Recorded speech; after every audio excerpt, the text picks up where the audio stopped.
Welcome to the Flourishing Introvert Talks with me, Jo Rawbone. This is the podcast that celebrates the natural gifts of introverts so that we can flourish in all situations. Episode 162, Why an Introvert's Preference for Thinking is a Gift. I was shocked. The feedback I'd just received at the end of a course left me discombobulated, reeling, and absolutely doubting myself.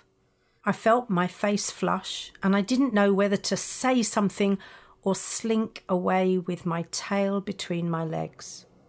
I'm going back a few decades now, so don't worry, no need to send for help, as I'm over it now. As an experienced management skills trainer, not unreasonably, I expect high professionalism from those training me. There were 8 of us attending a negotiation skills course run by one of the more senior and well-respected trainers of a business I was an associate for.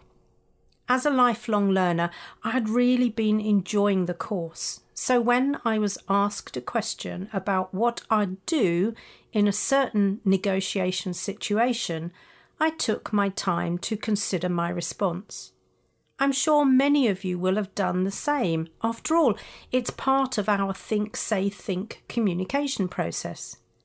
It didn't surprise me too much when the trainer, Tim, asked the same question of someone else, but I was a little curious when he didn't come back to me for my answer. But then the pace picked up, the discussion and the content moved on, so I was left with my thoughts. At the end of the course, Tim gave me the feedback that I was a low responder who needed to be more confident. That shocked me, because actually neither was true then, and it's not the case now either.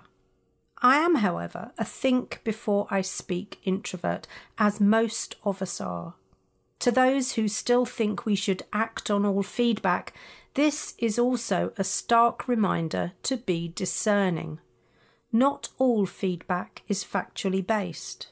Much is based on perception through the lens of the feedback giver. I seemed to lack confidence to Tim because he didn't understand my communication process and my need to think as an introvert. So in this episode, I'm going to share how we can make the most of our preference for thinking. A quick word of warning here though. That doesn't give any of us the permission to overthink, procrastinate, or otherwise get stuck in our heads. Everything in moderation, and as my dear friend Jean Hamilton Ford often says, every path a miracle. Pause. There is no need to rush. Breathe. Feel the energy within you. Relax. Listen to your wisdom.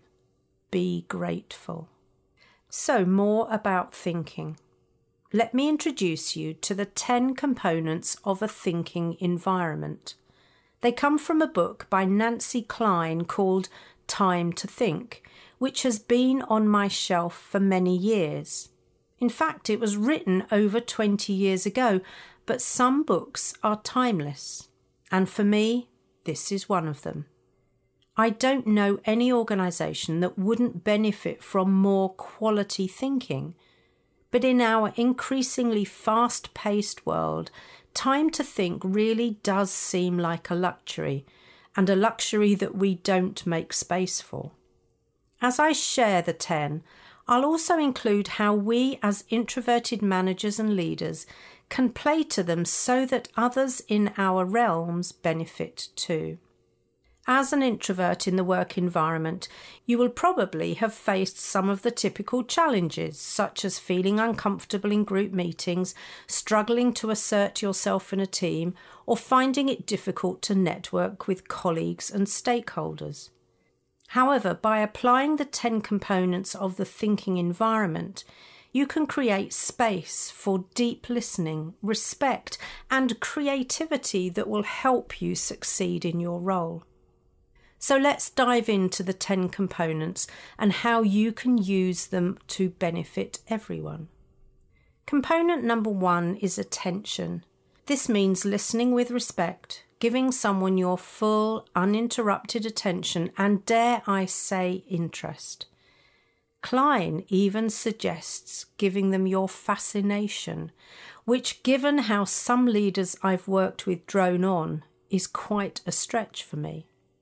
So rather than fretting about your ability to speak up, try giving your colleagues and or your loved ones your undivided attention. This involves what we sometimes refer to as empathic listening, where you're listening to understand rather than to respond. You absolutely know the difference, because when you're listening to respond, you get the general gist of what somebody's saying, then your mind is whirring, already thinking about what you're going to say. This can result in gap searching or even finishing someone's sentence for them so that you can get your point in. However, this attention, or what Joanna Martin refers to as devoted listening, can build stronger relationships and create a more positive and collaborative working environment. Research by Great Place to Work, remember, shows just how important recognition is, and the simplest way to recognise someone is to really listen to them and acknowledge what they are saying. Just think how simple that is to present as a strength at interview.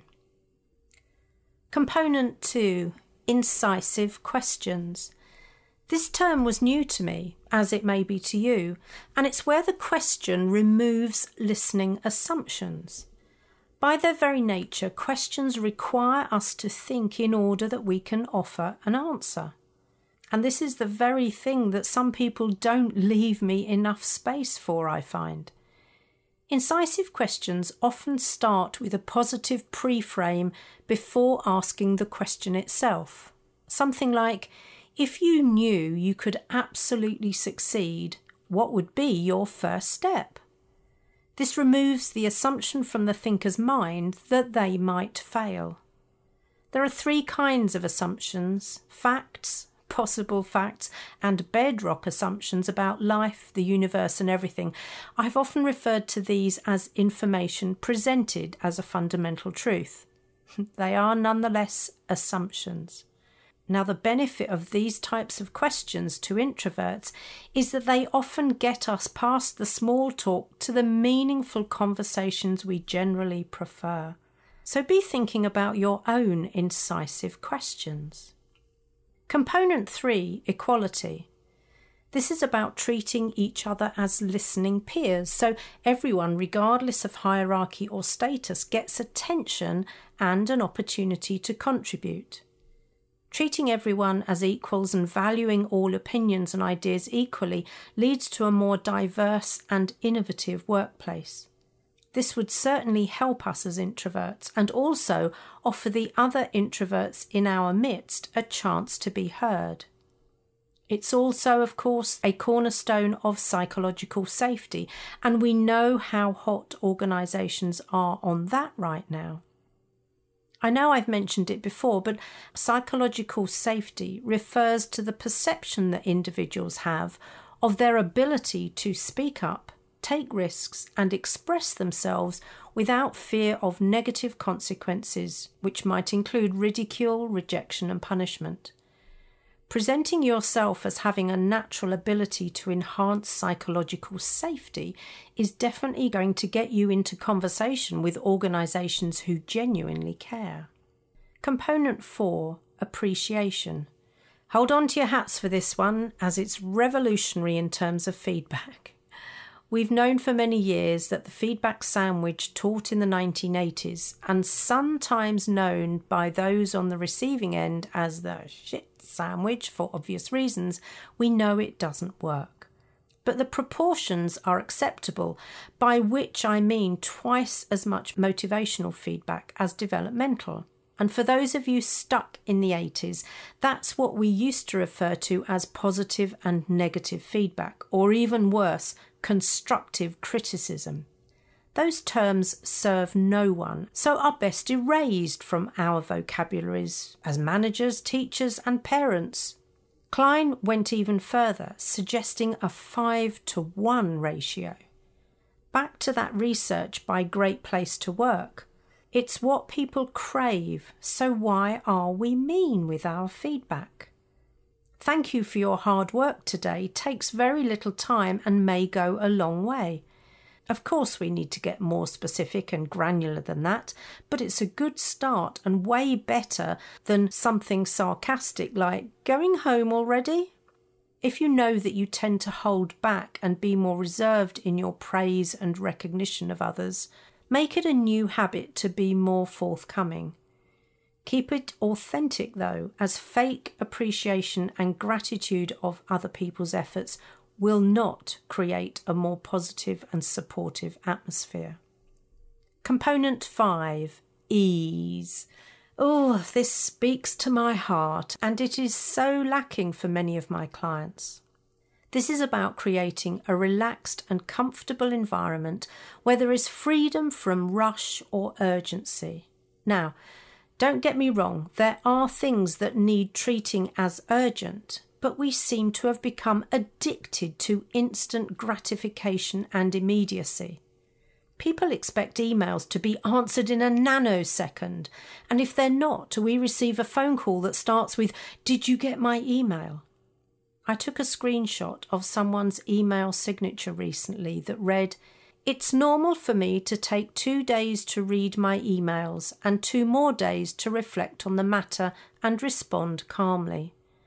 The culture of immediacy and the constant fragmentation of time are not compatible with the kind of life I lead." Wow, hats off to that person. But I can imagine the horror some might feel reading that. But honestly, this immediacy habit impairs our productivity and damages the health and well-being of so many of us.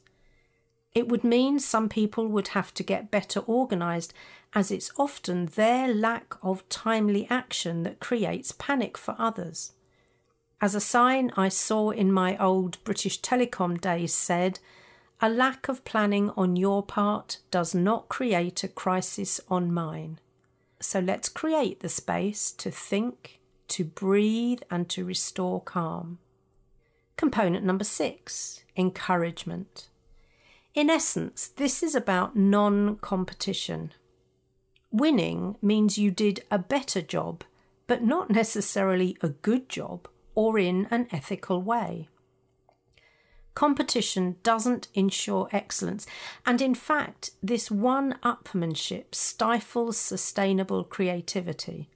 Encouraging people to be better than they were yesterday, rather than better than Maggie or Michael, helps them to build their confidence, their self-esteem, and their trust in their own abilities.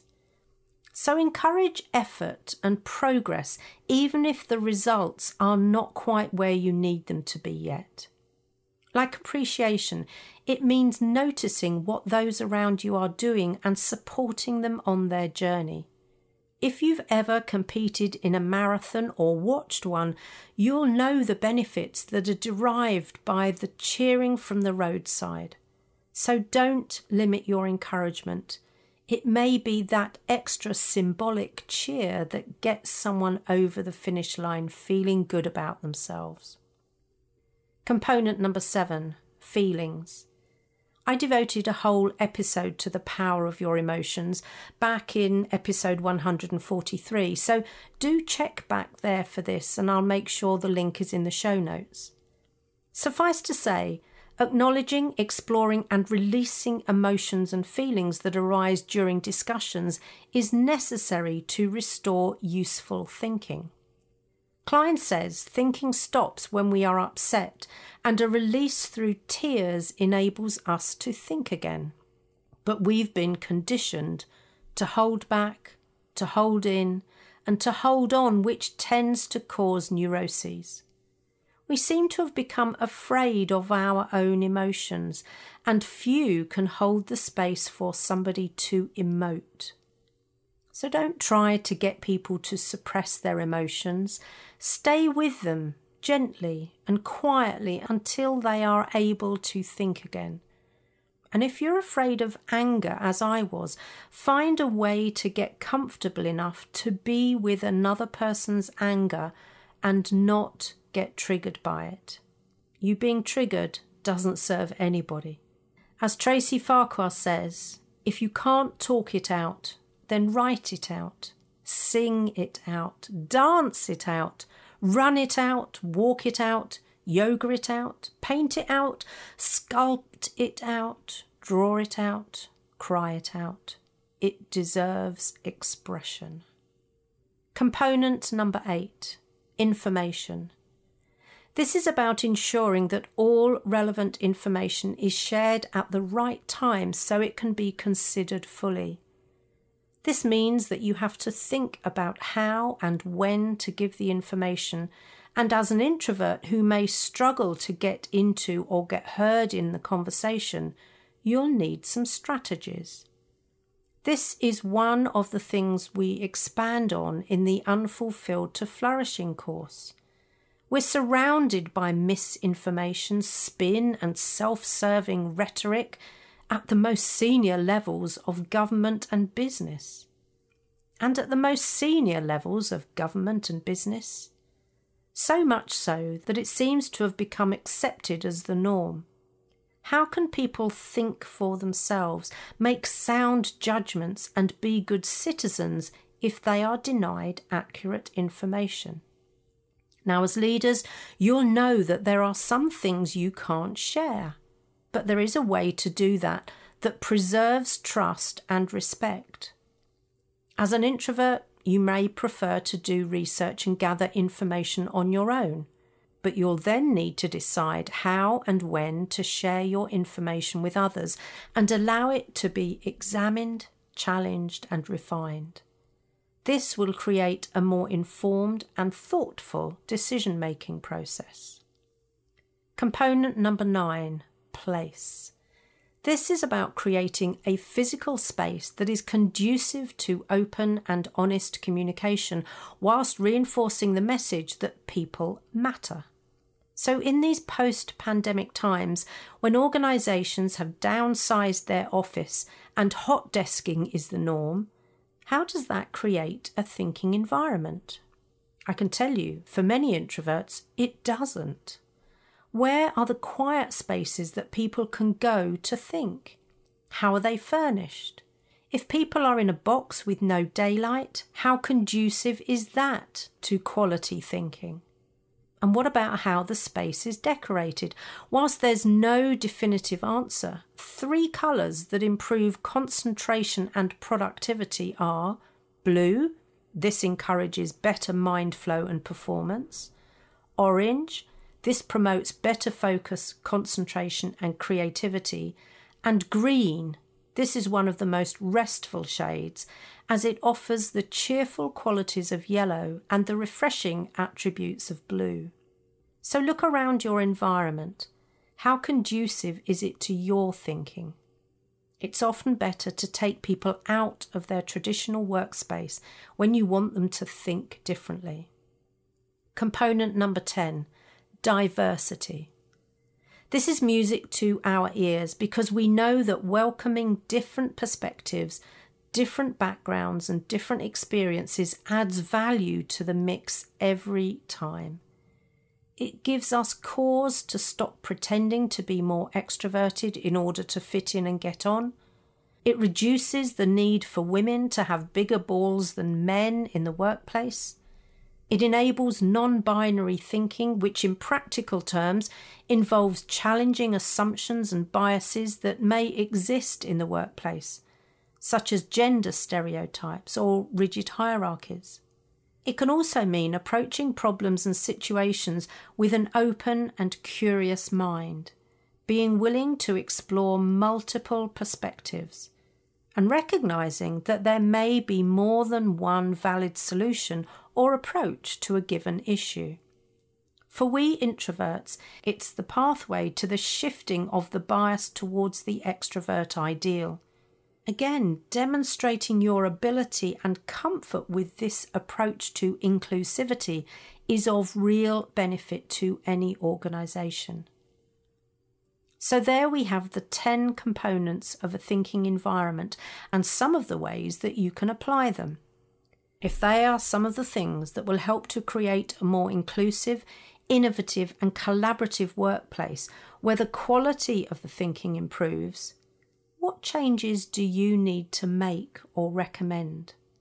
I'd love to hear, so do email and let me know.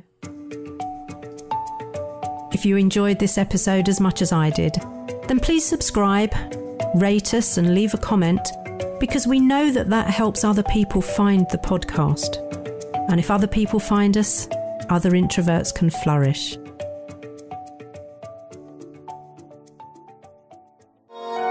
This has been a Monkey Pants Productions podcast.